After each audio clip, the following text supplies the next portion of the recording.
Joe Biden as possibly the 46th President of the United States, subject to all sorts of whatever they are doing. How do you think this will it affect Sri Lanka? Well, say we practice, in fact, right through along with the Chinese delegations, the powerful delegations, the Britishers, whoever. We we stick to a non-aligned policy. We feel that we policy of all our friends, none enemies. Right. So that's a policy, basic policy. Stemming from that, we will have certain preferences in terms of the commercial part of it. Right. Say somebody might accuse us we are more tilted towards China. It's purely commercial. But if you say that it's more commercial, but if we examine the record and the statistics from the central bank, you'll find that our trade with the United States is far streets ahead. Yes, 26% in fact. Yeah, and with China it's minimal. Yeah. But we lean towards China for funding or this particular Exactly, Faraz. What happens there is, say for instance, Hambantota port. Yeah. First we went to India. We now neighbors, long-time friends, but they flatly refused to fund that. So the next option was China. Yes, they bought, I suppose. But of course, India may not really want us to develop our. No, but that's their geopolitical part of it. No, Yeah. But as far as we are concerned, we gave the first offer a refusal, if I may say so, right to our neighbors. So they cannot turn back to us and say, okay, while we are there, you have gone a little far away. For Chinese. So this is what I say in terms of the commercial part of it. Wherever we get the funds, wherever we get the required funds at the time that is required, we will look into it favorably. But in general, we are non-aligned, we remain non-aligned, and we sort of practice the policy that no enemies. How far will this go in the run-up to the presidential election? Candidate then, now President Gotabaya Rajapaksa said that he would, his preference would be to renegotiate the terms of the Hambantota port transaction. Is there a real possibility of that ever happening? We did that partly. Okay. What about the we had a issue where the guiding, or you call the tug masters, and that part of it, and they very sort of readily accepted it, Right. And they were willing to do those changes. I mean, they never made a big fuss about it. Right. People do. Some expected, that they will not, move out of the agreement, and they will stick to the agreement. They were very, very amicable, and then they were willing to. And they are going ahead and investing in the expansion of the port. They are of the view, but with the COVID all over the world, I think there is a little setback. And then also with the new naval trends, I think they are holding it back. But having said that, they will go ahead with the expansion because now they are in it. Do you think they'll pursue only that they won't pursue it because their primary goal has been, or it appears now, if they're not going to develop the commercial aspect of the second phase and so on, that it would appear that they only wanted a foothold there, and we can interpret that as perhaps for military reasons? I suppose if you take the events that took place within the last year or so, their slight delay in developing can be justified. Right. And I'm sure that with the couple of discussions that we have had, they're definitely going with the expansion. But the timing might shift a little, plus minus. How are we going to the impact of the change in the U.S. presidency? How will that impact on us? Well, once again, I must say that we are adopting a very friendly. But we always had. But nevertheless, if you remember, the U.S. co-sponsored the UN resolution, or we co-sponsored it with them, And I know that this government is not happy with that No, scenario. not before us. Yeah. It was them themselves. Yes. Nikki Haley Yeah. was the lady who was in charge that time, and she said this that she criticized the UN, and they withdrew themselves. Right. So the co-sponsorship did not stand. How are we going to sort that out? Because they're forever and a day. For example, as you know, they have been rather scathing in their attacks on our military officials and so on. How are we going to sort that out? No, well, I remember a moment immediately after Dinesh Gunawardene, Honorable Dinesh Gunawardene was appointed as the Minister of Foreign Services. First thing he did was a visit over there, and then we said we are going to withdraw that 30/1. Yeah. Right? Yeah. So, I mean, prior to us, our co-sponsor Yeah. withdrew from that situation. I Right. think we did not take we did make use of that opportunity. That would have been the quite appropriate time. But nevertheless, even at the stage that when we formed the government, first engagement that Honorable Dinesh Gunawardene had was with the UN was that. So this government is not overly worried, or nothing need to be worrying in the change of the presidency. We know that some of the senior officials attached to President-elect Biden are from this part of the world. They trace their origins back to here, to this part of the world. Will that include? Sorry. The vice president has roots Okay. in this Kamala. Yes. Yeah. And then not only that. And then we have and Chief of Staff. and basically South India has been a pain in the side of any government. I'm sure when with it the comes to Rajapaksas at the helm. when it comes to geopolitics, more important things are there. Right. Right. I mean, personal affiliations and kind of relationship and They don't matter. I'm sure that I mean that the whatever the discussions that will reveal around that factor. I mean, the fact that they are talking about her involvement itself, Yeah. I suppose will put her backward and say, well, let us be fair, Yeah. right? And I'm sure that it will happen that way, right? President-elect Biden is 78 years old. He's got over 50 years of experience and expertise in politics and governance and so on. And Kamala Harris is, well, much younger, the first female and so on. Isn't it amazing, and do you not reflect on this fact, that in Sri Lanka we were able to offer the world the first woman leader of the free world, of any country in the free world, Democrat. Quite, and so on. I mean, yeah. But then we see that we seem to have spiraled downwards. We haven't made much progress from there.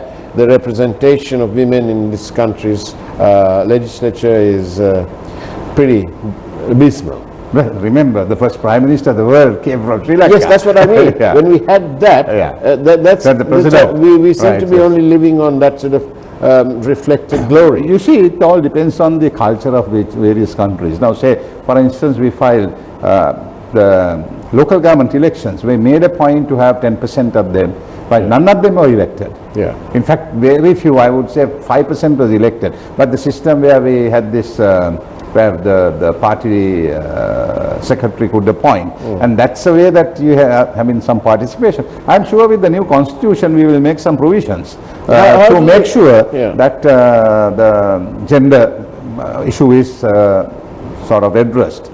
I want to ask you this question. Now that everybody, you've passed the 20th Amendment and so on, one question I'd like to ask you is, what difference has it made today, as of now, to the governance?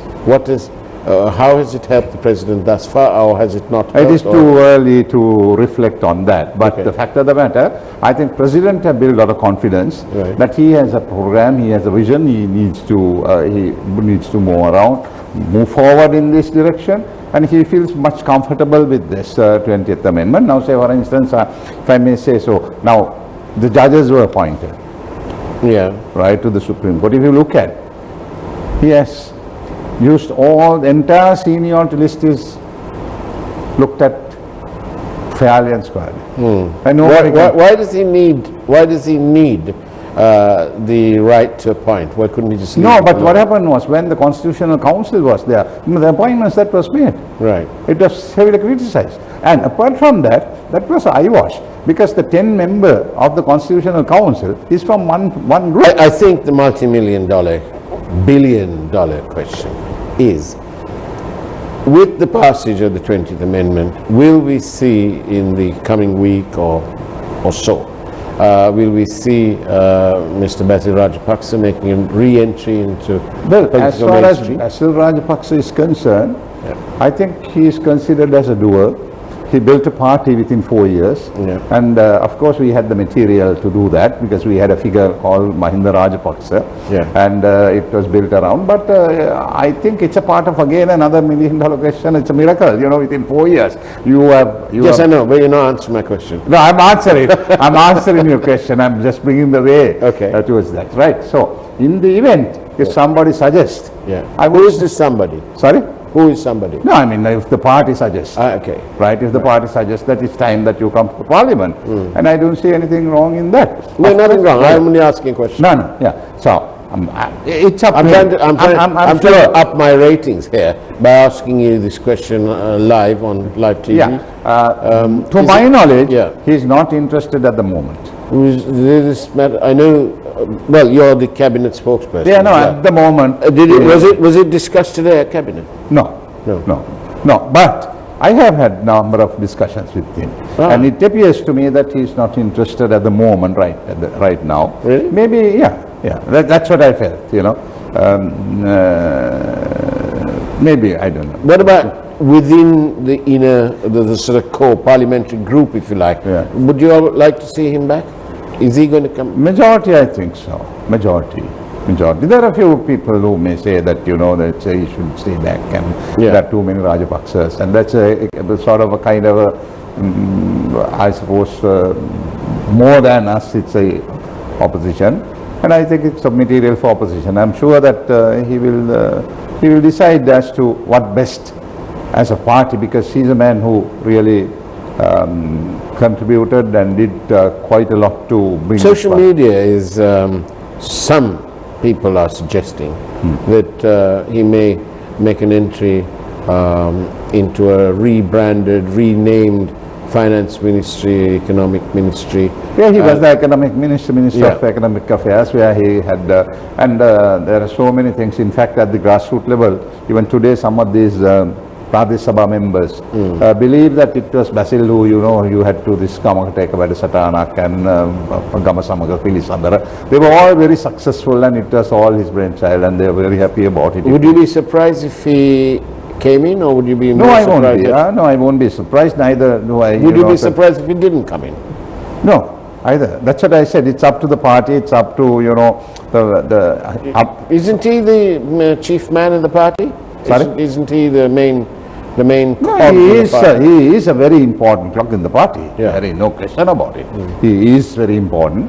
He is also consultant of many things. Now, say for instance, when this COVID thing, as first came up, he is a man who really handled that so well. All right, let's take a short break, because the producer wants it back.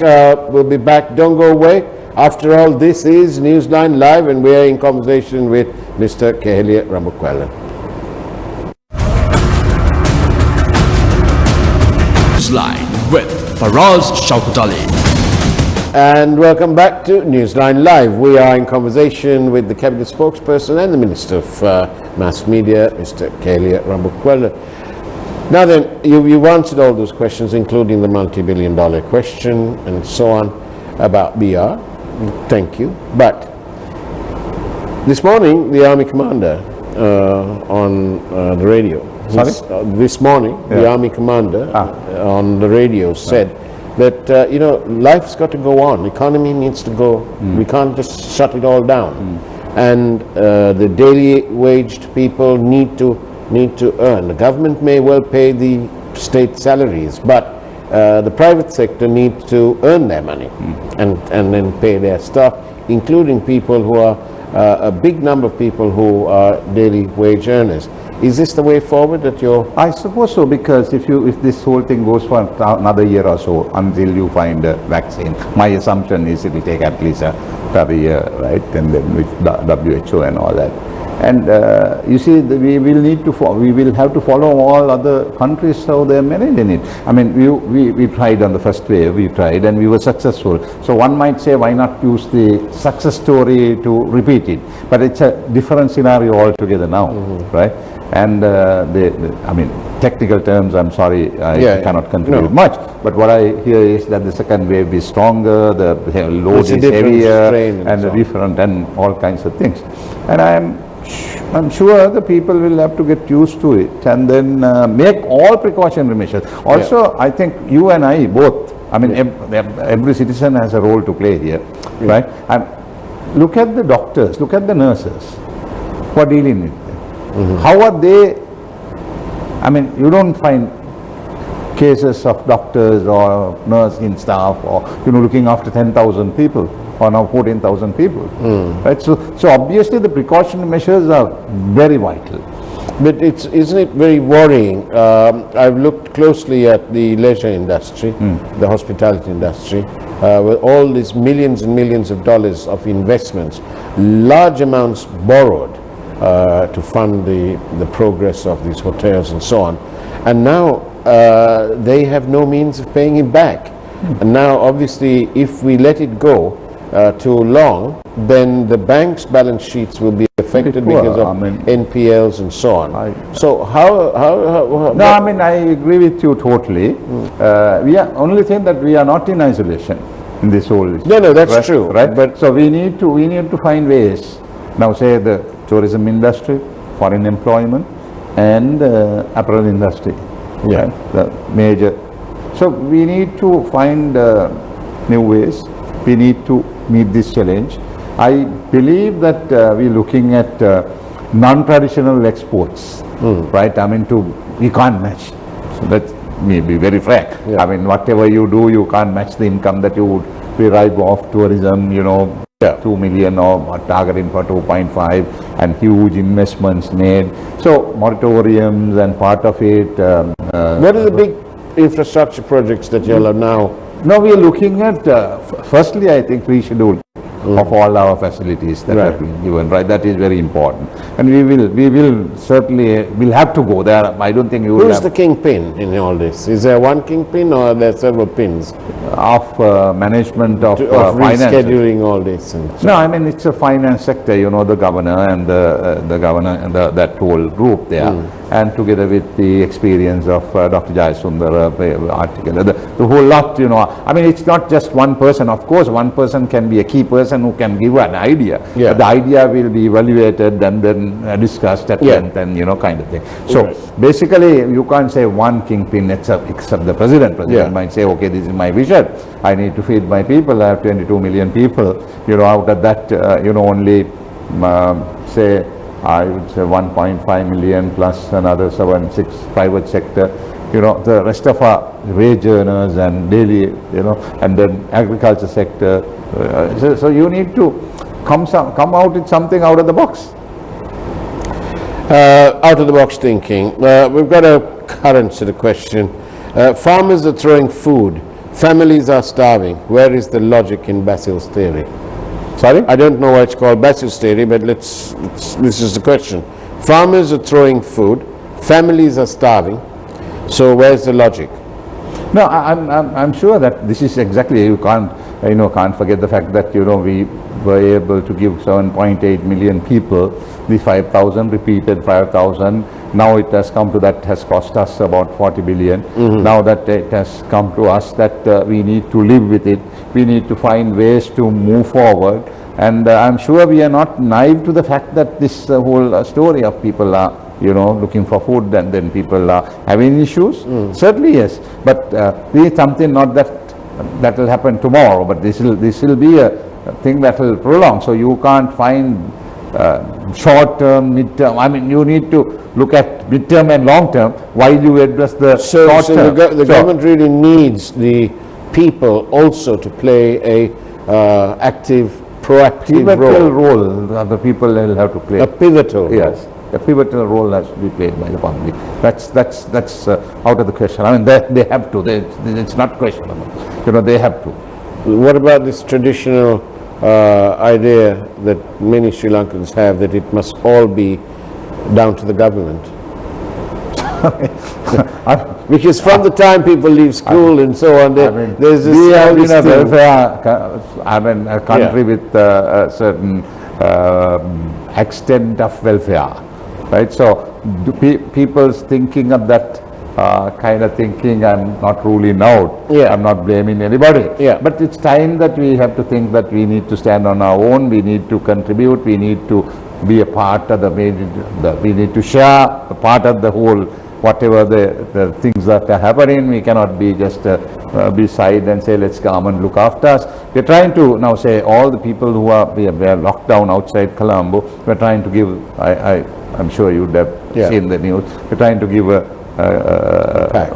pack of some commodities and perishables and things like that. So the government is doing maximum or beyond maximum, I will say, right? As you first a very question, very timely question as to how you find the funding for this. Yeah. So now that also has to be managed, no? Yeah. So I don't think average man in the street is thinking of the funding. You are talking of funding, Yeah. right? But that's a reality, no? That is. Yeah, that's a reality. So basically what you need to do is to government to extend as much as possible, and from the other side, for them to extend, if they are not used to, get used to extend something that they can. As a politician, of course, I'm sure you'll agree that in this world of complexities, it's simple things that become realities.